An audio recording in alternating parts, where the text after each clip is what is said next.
جی، خطاب کیا ہوتا ہے کہ وہ اسم جو حکومت یا عوام کی طرف سے کسی کو اعزاز کے طور پر ملے۔ یہ وہ وصفی نام ہے، وصف کہتے ہیں خوبی کی وجہ سے جو نام ملے، ٹھیک ہے۔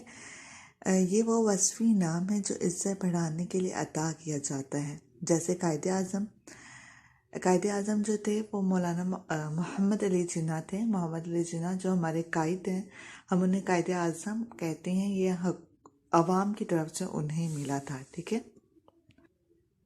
بابائے اردو سر وغیرہ، ٹھیک ہے، جیسے سر سید احمد خان، ان کا سید احمد خان تھا لیکن ہم انہیں سر سید احمد خان کہتے ہیں، تو وہ عوام یا حکومت کی طرف سے انہیں جو خطاب ملے، جو بھی اعزاز کے طور پہ نام دیا جائے اسے خطاب کہتے ہیں۔ اب لقب کیا ہوتا ہے؟ لقب وہ وصفی نام، وصفی یعنی خوبی کی وجہ سے جو نام ملے، جو کسی خاص وجہ سے مشہور ہو جائے۔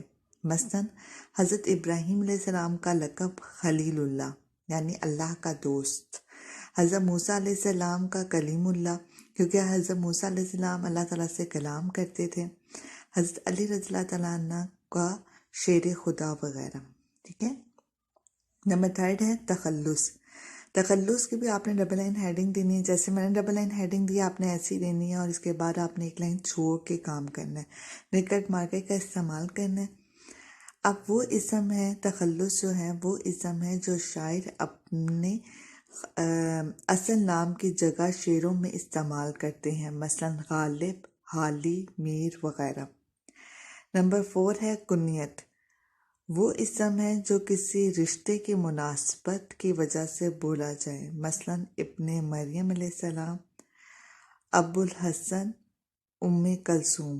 ابو الحسن یعنی حسن کا بیٹا، حسن کا باپ جو ہے، حسن کا باپ۔ ابن مریم حضرت عیسیٰ علیہ السلام کو کہتے ہیں کہ مریم علیہ السلام کا بیٹا۔ حسن کا یعنی مطلب ابو الحسن، حسن کا باپ، ام کلثوم کی ماں، ٹھیک ہے۔